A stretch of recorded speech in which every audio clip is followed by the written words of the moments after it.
Hi hello வணக்கம், இது உங்கள் சிவி ஜோன். ஸோ எல்லாரும் எப்படி இருக்கீங்க? இன்னைக்கு பார்த்தீங்கன்னா காலையில் வந்துட்டு ஒரு மார்னிங் ஆக்டிவிட்டி கொடுக்குறாங்க. என்னென்னா, அதாவது இந்த வீடு, அதாவது இந்த பிக் பாஸ் வீட்டை விட்டு வெளியே போனதுக்கப்புறமா நீங்கள் என்ன வேலை ஃபஸ்ட்டாக பண்ண போகிறீங்க அப்படின்ற ஒரு டாஸ்க் கொடுத்தாங்க. அந்த டாஸ்க் வரும்போதே வந்துட்டு நம்ம அர்ச்சனா ரொம்ப மனசு உடஞ்சி அங்கே வந்து நின்னாங்க.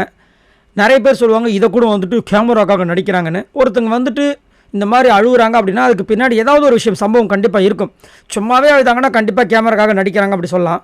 பட் நேற்றுலேருந்து கூட இல்லை, மெயினாக பார்த்தீங்கன்னா ஒரு வாரமாக அவங்க பண்ணுற எல்லா விஷயத்தையும் தினேஷ் வந்து அப்போஸ் பண்ணுறாரு ஒரு பக்கம். இவங்களுக்கு உண்மையான ஒரு ஷோல்டர் கிடைக்கவே இல்லை. அதான் ஒரு வருத்தமாக இருக்குது. ஏன்னா மாயா பார்த்தீங்கன்னா அப்படியே அன்பு காட்டுற மாதிரி வந்துட்டு அரவணைக்கிற மாதிரி ஒரு விஷயம் பண்ணிட்டு பின்னாடி குத்துன்னு குத்திக்கிட்டு இருக்காங்க. அது ஆக்சுவலாக எனக்கு தெரிஞ்ச அர்ச்சனாக்கு தெரியும்னு நினைக்கிறேன். அதனால தான் வந்து உண்மையான நட்புக்காக நான் ஏங்குறேன்னு அந்த விஷயத்தை சொல்லிட்டு இருக்காங்க.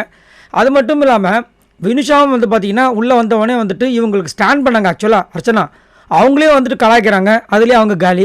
அதுக்கப்புறம் இந்த அக்ஷயா பொண்ணு, ஐயோ எப்பா லாஸ்ட் வீடியோ போய் பாருங்கள். அக்ஷயாலாம் வந்துட்டு அர்ச்சனாவை கலாய்க்கிற அளவுக்கு ஆகிப்போச்சு. இப்படி வந்து மாறி மாறி புதுசாக வந்தவங்க, அதாவது ரீஎன்ட்ரி கொடுத்த ஆட்கள் கூட வந்துட்டு கலாய்க்கவே அந்த பொண்ணு ஃபுல்லாக உடஞ்சி போய் காலையில் வந்து அப்படியே அழ ஆரம்பிச்சிட்டாங்க. என்ன சொல்கிறாங்கன்னா, நான் இந்த வீட்டை விட்டு போனவொடனே ஃபஸ்ட்டு என்ன யார் ரொம்ப நம்புகிறாங்களோ, நான் யாரை நம்பணும், அவங்க கூட போயிட்டு பயங்கரமாக வந்து டைம் ஸ்பெண்ட் பண்ண ஆசைப்பட்றேன். ஏன்னா இந்த வீட்டில் அதை தான் நான் ரொம்ப ஆசையை ஏங்கிட்டு இருந்தேன். அந்த ஒரு கம்பானியன்ஷிப் எனக்கு கிடைக்காதா? இப்போ மாயா பூர்ணிமா இந்த மாதிரி வந்து ஒரு சில ஃப்ரெண்ட்ஷிப்லாம் இருக்கும். அது அந்த மாதிரி தான் வந்து ஆக்சுவலாக முன்னாடி இருந்தே இவங்க சொல்லிட்டு இருக்காங்க, இந்த மாதிரி எனக்கு ஒரு ஃப்ரெண்டு இருந்தால் நல்லாயிருக்கும். அதனால தான் வாலண்டராக இவங்க அசிங்கப்பட்டாலும் அவமானப்பட்டாலும் பூர்ணிமாக்கிட்டையும் மாயாக்கிட்டையும் பேசிட்டு வராங்க.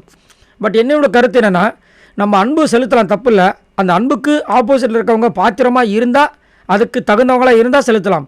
அதுக்கு தகுதியே இல்லாத ஆட்கள் கிட்டே நம்ம அன்பு செலுத்துறது நம்மளோட அன்பு நம்மளே குறைச்சி மதிப்பிடுற மாதிரி, சரிங்களா? ஏன்னா நம்ம அன்புக்காக ஒரு சில பேர் ஏங்கிட்டு இருப்பாங்க, நம்ம கண்ணுக்கு தெரியாமல் இருந்திருக்கலாம். ஸோ அதை கரெக்டாக பார்த்து நம்ம அன்பு செலுத்துறது நம்மளுடைய வேலை, சரிங்களா? ஏன்னா ஒரு சில பேர் இந்த மாதிரி கேவலமாக பண்ண தான் செய்வாங்க, அதை நம்ம தான் பாதுகாத்துக்கணும்.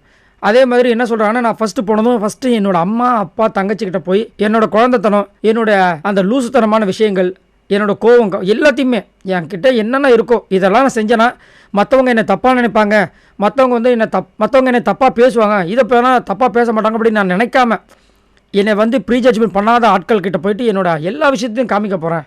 அதுதான் ஃபஸ்ட்டு நான் செய்ய வேண்டிய முதல் வேலை. அதுக்கப்புறமா தான் வந்துட்டு இந்த விஷயங்களாம் உடச்சி நான் கொஞ்சம் ஃப்ரீ ஆகிட்டு அதுக்கப்புறம் தான் மற்ற வேலையை பார்க்க போகிறேன்னு சொல்லி அப்படியே கண்ணீர் மல்க அந்த விஷயத்த சொல்லிவிட்டு போகும்போது வினுஷா வந்து கட்டி பிடிக்கிறாங்க.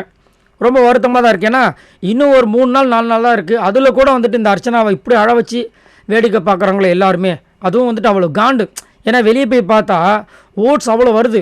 என்னடா இந்த பொண்ணு பண்ணுது, இந்த பொண்ணுக்கு இவ்வளோ ஓட்டு வருது, நம்ம என்னென்னமோ பண்ணோம் வரலையே அப்படின்னு அக்ஷயா முதற்கொண்டு எல்லாருக்குமே வந்துட்டு காண்டு. அதனால தான் உள்ளே வந்தோடனே அவங்களோட அந்த காண்டை வந்து காமிக்கிறாங்க.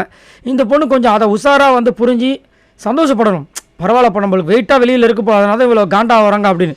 இந்த பொண்ணாடனா பெருசாக கிடைக்க போகிற பலாக்காயை விட்டுட்டு சின்ன கிடைக்கிற கலாக்காய்க்கு ஆசைப்பட்டுருக்கு. என்னத்த சொல்லுவீங்க? உங்களோட கருத்தை சொல்லுங்கள். பாய் நண்பர்களே.